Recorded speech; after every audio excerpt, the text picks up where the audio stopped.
Hey yo Tsamagon, seperti biasa bagaimana kabar kalian di minggu ini? Semoga semuanya baik-baik saja ya. Hari ini kita akan membicarakan hal yang cukup liar, di mana ada ide mata-mata dalam Ksatria Suci ke arah yang berbeda. Daripada berfokus pada kaum revolusioner yang mempunyai mata-mata di Ksatria Suci, bagaimana jika fokus kita beralih pada bajak laut Kurohige? Dengan bajak laut janggut hitam ini memiliki mata-mata tersendiri di tubuh dari Ksatria Suci atau pemerintah dunia. Nah, beginilah cara mereka menyusup ke Ksatria Suci sejak mereka muncul di Pulau Egghead.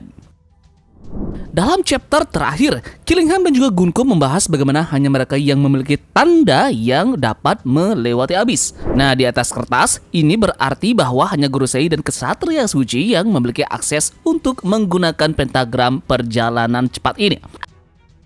Katarina Devon memiliki Mythical Zoan buah iblis rubah ekor 9. Buah ini memberinya kekuatan untuk meniru penampilan siapapun yang disentuhnya. Kekuatan dari Devon ini pada dasarnya adalah versi dari peningkatan buah iblis yang dimiliki oleh Bon Clay. Nah, jika Devon mampu menyelin tubuh dari Saturnus, itu menimbulkan kemungkinan bahwa dia sekarang juga memiliki tanda yang memungkinkan dia untuk akses ke pentagram itu. Jadi mungkin saja inilah yang menjadi motivasi dibalik misi bajak laut Kurohige di Pulau Egghead tersebut.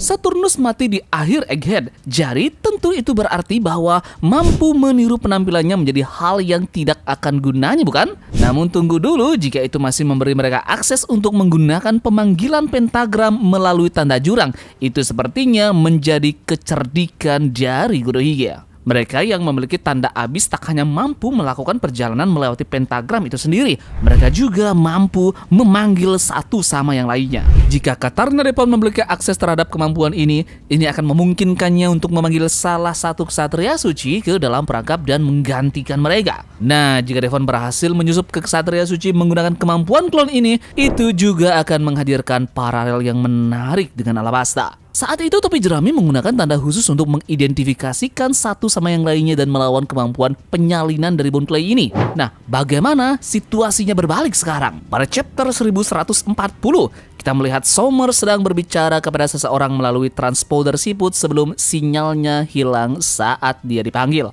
Nah, tampaknya orang ini ditugaskan untuk melakukan sesuatu guna mematahkan pengepungan kaum revolusioner di Merejoa. Kita ke chapter 1126. Kita akhirnya mengetahui lokasi dari Laffite berada yang tidak muncul di timeline sejak saat chapter 904. Laffite telah menyusup ke markas besar pengiriman Umid dan dia telah mengamati sabotase yang dilakukan oleh tentara revolusioner terhadap pelabuhan pengiriman World Government. Nah, ini pun terhubung kembali ke dialog pada chapter 1083. Dragon dan juga Ivankov menjelaskan bahwa dampak gabungan dari serangan Reverie dan pemberontakan 8 negara telah memungkinkan kaum revolusioner ini untuk membongkar infrastruktur perdagangan global dan jaringan pasukan pemerintah dunia. Motivasi di balik taktik pengepungan ini adalah untuk memaksa musuh keluar dari balik pertahanan mereka. Nah, Dragon menyatakan bahwa pertarungan sesungguhnya akan dimulai ketika para Ksatria Suci ini dikerahkan. Dalam chapter terbaru, Sommers dan juga Killingham memberitahu Samrock bahwa situasi di Merejoa telah menjadi buruk dan bahwa ia harus bergegas kembali ke sana untuk menerima perintah baru. Nah, sekarang bagaimana jika anggota Ksatria Suci di luar layar yang diajak bicara oleh Sommers ini mengenai hal ini telah dimasukkan ke dalam perangkap dari Kurohige sendiri? Laffite dan Katarina Devon telah diposisikan untuk menyergap mereka dan menggantikan mereka untuk menyusup ke Ksatria Suci. Mungkin karena merasa ada yang tidak beres dengan situasi tersebut, Samrock pun dipanggil kembali ke Merejoa untuk menerima perintah baru. Nah, kemungkinan besar dia akan ditugaskan untuk mengambil alih komando upaya mematahkan pengepungan di Merejoa. Seperti yang diantisipasi oleh Dragon, misi dari Samrock ini kemungkinan besar adalah mengambil tindakan langsung dan tegas terhadap kaum revolusioner dan memimpin serangan balik mereka. Namun setelah Samrock disibukkan dengan pertempuran melawan Dragon dan juga kaum revolusioner yang lainnya, di belakangnya para Ksatria Suci ini ternyata telah disusupi oleh si ompong ini. Kurohige tentu akan berhasil memperoleh akses ke lingkaran dalam naga langit. Mereka sekarang sepertinya sudah merubah diri mereka dan mengelabui para pemerintahan dunia dengan wujud kesatria suci yang belum diperlihatkan ke kita semua. Jadi tentu kita tahu bahwa otak licik dari Kurohige ini benar-benar encer jika memulai rencananya yang jahat. Bahkan menguntungkannya dengan cara mengendalikan dan mengetahui keadaan di Maria Joa lewat wujud dari salah satu kesatria suci yang sudah mereka manipulasi. Menarik lagi untuk membicarakan kesatria suci yang lainnya yakni Gunko, yang ada kemungkinan dia telah meninggal sebelumnya dan dihidupkan kembali. Nah, apa mungkin sosok wanita ini mungkin saja berasal dari zaman kuno Nika? Regenerasi Gunko yang luar biasa membuat topi jerami menggambarkannya sebagai hidup kembali. Usopp pun bahkan memanggilnya sebagai gadis zombie. Nah, anehnya mereka tidak pernah mengatakan hal ini tentang 5 Gorosei yang telah melawan mereka dan melihat regenerasinya langsung.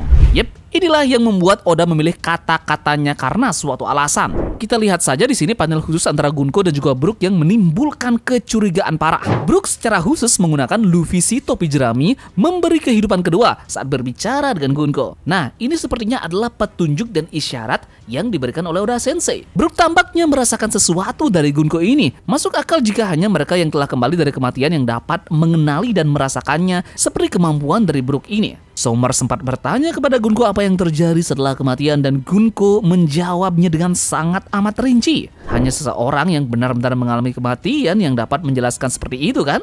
Kita lihat lagi bagaimana cara bicara dari Gunko ini sangat berbeda dari para kesatria suci yang lainnya. Rasanya seperti dia berasal dari zaman kuno yang sangat amat jauh. Dia tak seperti yang lainnya, dia berasal dari era yang sepertinya berbeda. Nah, jadi bagaimana jika Gunko ini memang lahir atau berasal dari era kuno Nika? Itulah sebabnya ketika Somers ini bertanya apa yang ia takutkan, Gunko menjawab Nika. Jadi masuk akal kan jika dia secara pribadi menyaksikan Nika menghancurkan dunia dalam perang pertama dan tewas karena Nika sendiri. Di Elbaf sendiri kita diperkenalkan pada teks Harley dunia kuno sebelum abad kekosongan dan sisa-sisa peradaban yang hilang. Ini akan menjadi cerita yang sempurna jika seseorang yang hidup melalui semuanya yakni Gunko menceritakan hal ini. Ini pun membawa kita pada alasan mengapa Samrox ini dibawa Gunko ke Elbaf. Elbaf tentu adalah pulau dengan sejarah kuno yang sudah ada sejak ribuan tahun yang lalu. Alasannya tentu Gunko sendiri berasal dari masa lalu ribuan tahun yang lalu. Ini pun menjelaskan mengapa Gunko tak memiliki nama keluarga Celestial Dragon. Dia tentu berasal dari era sebelum mereka ada. Jadi masuk akal kan jika mereka menghidupkannya kembali dan menjadikannya seorang kesatria suci. Dia memiliki pengetahuan tentang dunia kuno yang mereka benar-benar butuhkan. Sikap Gunko pun berbeda. Ketika Somers bertanya apakah dia punya masalah dengan dunia saat ini. Itu pun terasa petunjuk seperti bahwa dia mungkin berasal dari era yang sama sekali berbeda. Mata aneh Gunko juga mengisyaratkan sesuatu yang lebih dalam dari itu. Dia pun terlihat terengah-engah setelah mengalahkan Loki dan bahkan dia terluka setelah menendang Brook. Tubuhnya tak normal lagi, itu sepertinya adalah tubuh yang pernah mati. Jadi wajar saja ya mengapa Gunko ini tampak tertarik sekali pada Brook karena dialah satu-satunya yang berbagi pengalaman tentang hidup kembali. Brook tentu diberi tanda petik kesempatan kedua hidup oleh Luffy dan Gunko sendiri tentu oleh Im Sama. Ada hal yang sempat aneh mengapa Brook juga tak melontarkan lelucon tentang celana dalam. Karena tentu ia melihat orang lain yang hidup kembali sama seperti layaknya dia. Dan ini menjadi hal yang serius baginya. Persamaan antara Brook dan juga Gunko ini benar-benar sangat jelas. Brook berkata bahwa Luffy memberinya kehidupan kedua dan berjanji setia kepadanya. Begitu pula apa yang dialami dengan Gunko ini yang sangat mengabdi kepada mereka yang menghidupkannya kembali. Yap, jadi sekian pembahasan Tambagon terkait dengan hal menarik yang Tambagon pikirkan tentang kesatria suci ini. Silahkan saran kalian teori apa yang menarik lagi untuk kita bicarakan di minggu ini. Dan jangan lupa subscribe, like, dan komen untuk bentuk support kalian atas channel ini ke depannya. Sekian dari Tambagon dan turunkan jangkar. Mari kita berlabuh.